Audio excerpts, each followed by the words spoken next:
in the house. Let's grow, let's go. Hello, TDG. This is another episode of the Trade Lab where we are talking about the MYM and kind of looking at the replays and reviewing and practicing. And today we definitely need to practice what a DRB is like and how to utilize it appropriately. A little bit of a rant. Yesterday's PTR, Friday, April 17th, we as a group reported probably our lowest P&L EC scores probably in the last 6 months, I would say. Probably 6 months. Yeah, easily 6 months. We ended up having in the room, we had starting from the bottom, moving to the top. We had JOMO. We had 8% of the room that reported. 8% was sitting out and observing. 41% had a large R. That means that they were outside their daily risk budget. They had traded outside of their daily risk budget. Let me say that again. They traded outside their daily risk budget. We as TDG, we encourage and discourage. We encourage to stay inside the risk budget. We discourage getting outside of it too. So today I'm going to be talking about discouraging traders from going outside of their daily risk budget. 34% was had a small R, 13% had a small G, 2% had a large G, and 3% had a G plus day. Okay, so let's just use as a rule of thumb example, $200 as a daily risk budget. That means that they were outside minus $200 on their day.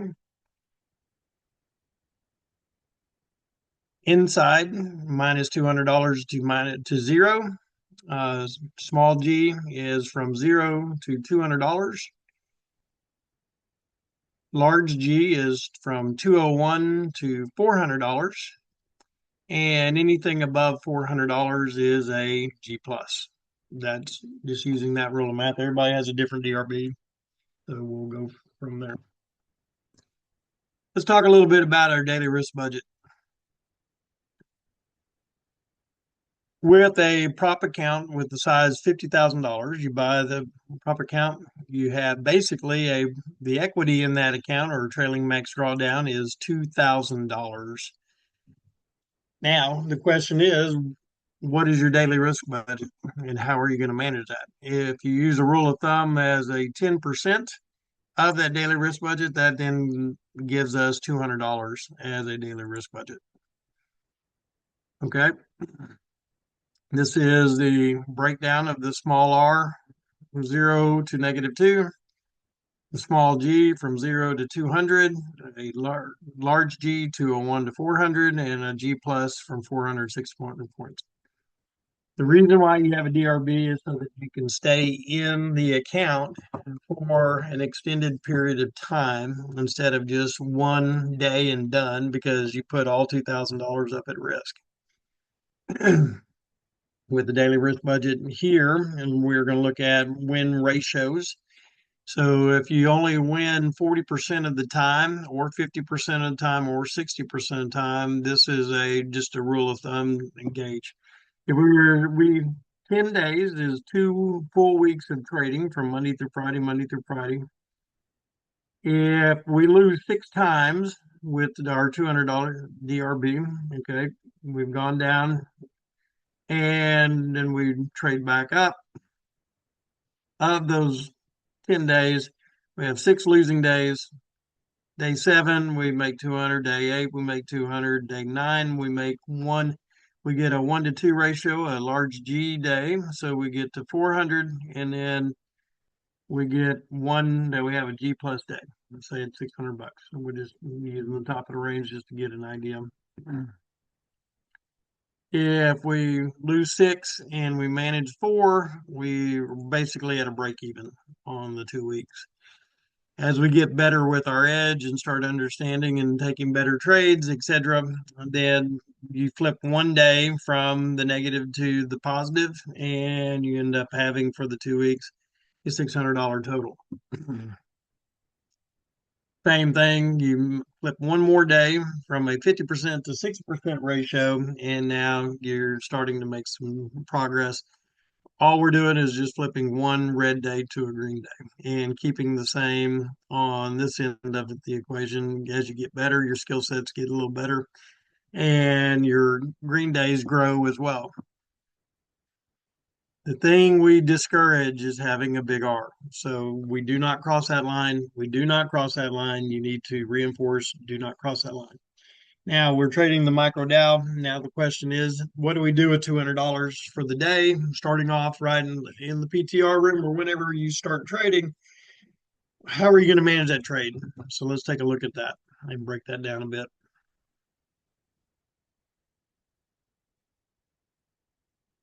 2,200.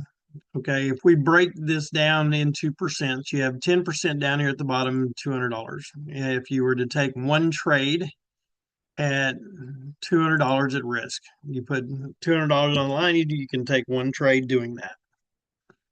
Okay, yeah, so if we put 200 here on our per trade management, you can put one contract on for a stop loss of 400 points. You can put two contracts on with a stop loss of 200 points, or you can put three contracts on with a stop loss of 133 points. All is managing a $200 risk budget if we were just taking one trade. Okay. If we are taking two trades for two trades right here, 5% of the total, 50% of our DRB. We move that to $100. We can take two of these trades for the day. The question is, okay, if I break it down, I've got one contract with a stop loss of 200 points. I've got two contracts with a stop loss of 100 points, or three contracts around 67, 68 points. Okay, those are our ways that you can manage this. You can manage it down to $50 a trade. Let's go to $50 a trade. $50 a trade, you can put one contract on with a 100-point stop, two with 50-point stop, three, 33 exact, etc.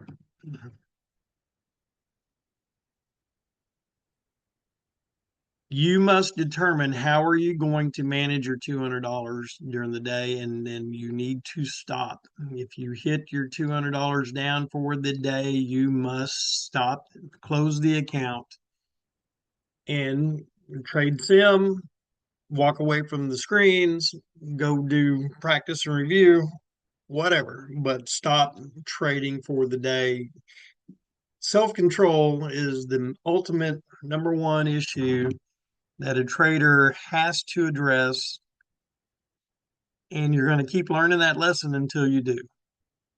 So you have to decide what is your self-control, what is your DRBs, whatever those rules are, you have to then hold yourself accountable to those. And we as a community encourage and discourage one another to hold each other accountable to whatever those rules are that you define. You must look at this number. You must learn how to trade this. My recommendation, if you are a white belt or an orange belt, meaning you have not taken any payouts from any of your prop accounts, then I would recommend that you trade no more than three contracts on the micro Dow. And accordingly, I would also recommend that you take no more than $100 of risk per trade in the beginning. So if you were to do that, you could start off right here with $100, and you can define how many contracts you want on.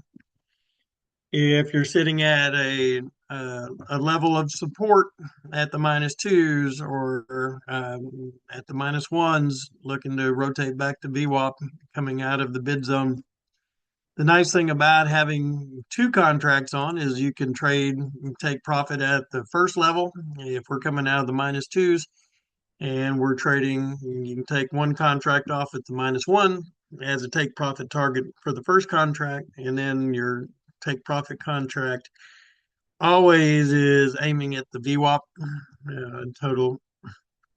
So that would be one way to do it.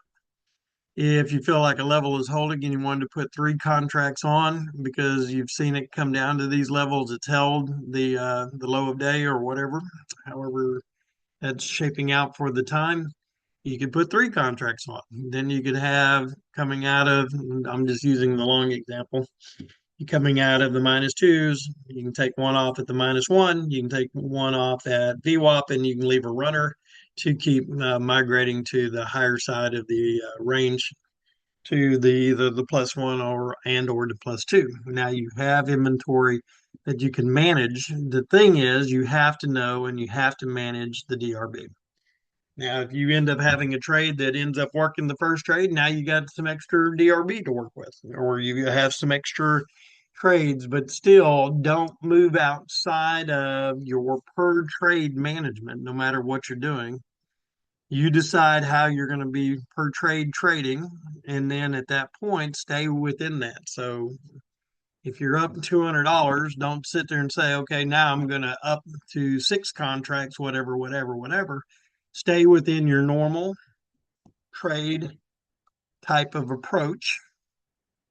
Keep in with the under three contracts or less, and manage your per trade management. Until you get this figured out, until you learn to do this and manage this on a day-to-day basis with your trading, then you're going to end up repeating this process until you get it figured out. My recommendation is put some trials and some practice in place. There's ways to lock your Tradebait accounts. There's ways to lock your Rhythmic account and even your brokerage accounts. There's ways to lock yourself out on a daily risk budget. You must manage it. That's the only way you're going to get better. So here endeth the rant, because we are not going to end up we need no more of this, no more of the large R's. Those are the kind of things that we have to address.